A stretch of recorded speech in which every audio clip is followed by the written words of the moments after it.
Hello বন্ধুরা, তোমরা সবাই কেমন আছো? আশা করি ভালো আছো, সুস্থ আছো। তো আমিও ভালো আছি। মৌসুমি অফিসিয়াল চ্যানেলে তোমাদের সবাইকে স্বাগত জানিয়ে আজকে চলে এলাম রান্না করতে। তো দেখো, আজকে রান্না করব ডালের বড়া। মুসুরি ডাল ঘুম থেকে উঠেই ভিজিয়ে দিয়েছিলাম, আর 2-3 ঘন্টা ভিজিয়ে রেখেছিলাম। ভিজাবার পরে শিলে ভালো করে বেটে নিয়েছি। মিক্সচারে বাটলে তো অতটা ভালো লাগে না, যেহেতু শিলে বেটে নিয়েছি। আর এখন আমি ভালো করে পেঁয়াজ কুচিয়ে নিয়েছি, লঙ্কা কুচিয়ে নিয়েছি, তাওয়াতে তেল দিয়েছি। আর এখন আমি হলুদ দিয়ে আর নুন দিয়ে ভালো করে মেখে নেব।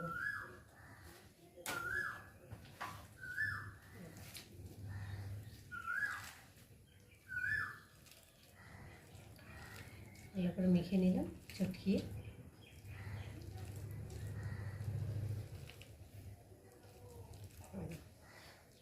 তোমরা কারা কারা এরকম ডালের বড়া খেতে ভালোবাসো অবশ্যই জানিও। বড়া ভাজা খেতে ভালোবাসো না বড়া ঝোলে খেতে ভালোবাসো? দুটোই ভালো লাগে। গরম ভাতের সাথে তো হলে তো কোনো কথাই নেই। যাই হোক, এখন আমার তাওয়াটা গরম হয়ে গেছে। একে একে আমি দিয়ে ভেজে নেব।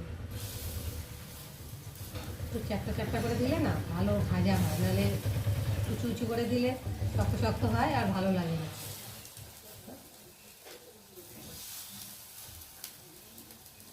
শিলে বেটে খাবার টেস্টিটাই আলাদা, ভালো লাগে খেতে।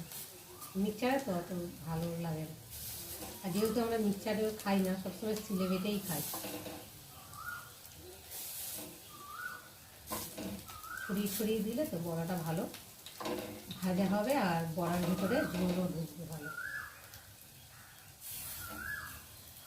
দিয়ে দিলাম, এবার একে একে ভেজে নেব। তো দেখো বন্ধুরা, বড়াগুলো ভাজা ভাজা হয়ে গেছে। 2 পিঠ ভালোভাবে ভেজে নিয়েছি। আর এখন আমি বড়াগুলোকে তুলে দেব। ঝোলের বড়া তো বেশি ভাজলে ভালো লাগবে না।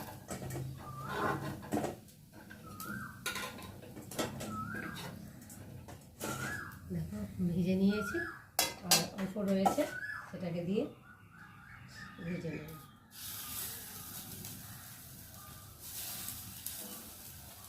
তো দেখো বন্ধুরা, বড়া ভেজে তুলে নিয়েছি। আর এখন ফোড়নে দেবো গোটা জিরে।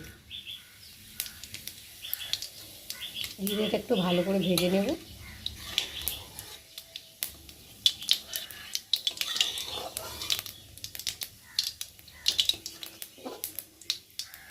দেখো, জিরেটা ভাজা ভাজা হয়ে এসছে।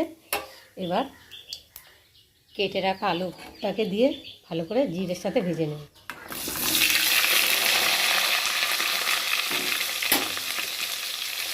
ভালো করে নেড়ে দেবো।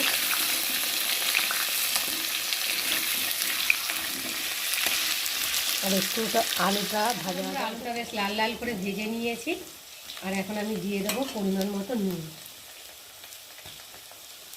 দেবো হলুদ গুঁড়ো,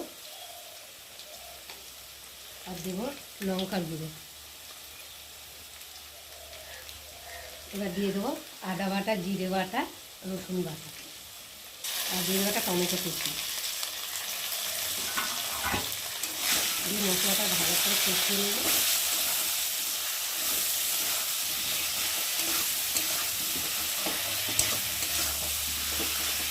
এবার দিয়ে দেবো কটা মটরশুঁটি।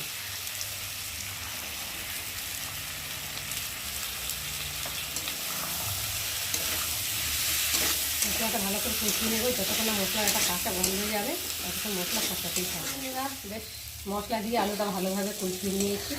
আর মশলা থেকে তেলও ছেড়ে দিয়েছে, সুন্দরভাবে গন্ধও ছেড়েছে ভাজা ভাজার একটা। আর এখন আমি পরিমাণ মতো জল দিয়ে দেবো।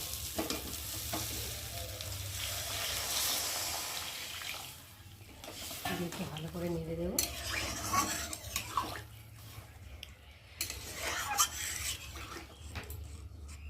দিয়ে আর এখন ফুটতে সময় দেবো। তো দেখো বন্ধুরা, ঝোলটা ফুটে গেছে। দেখো, আর আলুগুলো কষাতে কষাতে অনেকটাই সেদ্ধ হয়ে গেছে, গলে গেছে। একটু ঝোল ঝোল লেগেছে, যেহেতু বড়া দিলে তো বড়া টেনে নেয় ঝোল, তার জন্য একটু ঝোল ঝোল আছে। আর আলু তো সেদ্ধ হয়ে গেছে। আর এখন এই যে ভেজে রাখা বড়াগুলোকে দিয়ে ঝোলের সাথে একটু ফুটিয়ে নেব। দিয়ে একটু নেড়ে দেবো।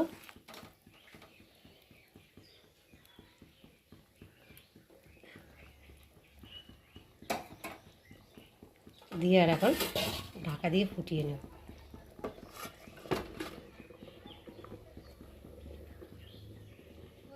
এবার ঢাকাটাকে খুলে দেখি। তো দেখো ঝোলটা ফুটে গেছে, আর দেখো ঝোলটা অনেকটাই শুকিয়ে গেছে, আর আলুগুলোও তো একদম গলে গেছে। আর এখন নামাবার আগে আমি অল্প করে চিনি দেব, আর দিয়ে দেবো গরম মশলা দিয়ে একটু করে ভালো করে নেড়ে ছেড়ে নেবো। তো বন্ধুরা, আজকে আমার বড়া ঝোলের রেসিপি কেমন লাগলো তোমরা কিন্তু অবশ্যই কমেন্ট করবে, আর ভালো লাগলে লাইক কমেন্ট শেয়ার করো। আর আমার চ্যানেলে যদি নতুন হয়ে থাকে চ্যানেলটাকে সাবস্ক্রাইব করে দিও। আবার তোমাদের সঙ্গে দেখা হবে পরের ব্লগে, ততক্ষণ তোমরা তোমাদের খেয়াল রাখো, তোমরা আমার চ্যানেলটাকে সাবস্ক্রাইব করতে থাকো, আর আমি এদিকে ঢালতে থাকি। একটু ঝোল ঝোল থাক, কেন্নে যাবে বড়াতে।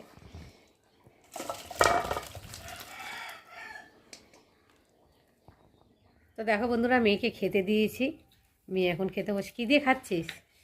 ডালের বড়া, আলু দিয়ে একটা মাখা মাখা তরকারি। কেমন হয়েছে ডালের বড়াটা? খুবই সুন্দর হয়েছে, বাট আমার এখন বহুত ঝাল লেগেছে কারণ আমি লঙ্কা দিয়ে খাচ্ছি বলে। আর মাখাটাও খুব সুন্দর হয়েছে। আর ডালের বড়া আমি সহসা খাই না, কিন্তু আজকের তরকারিটা অসাম হয়েছে।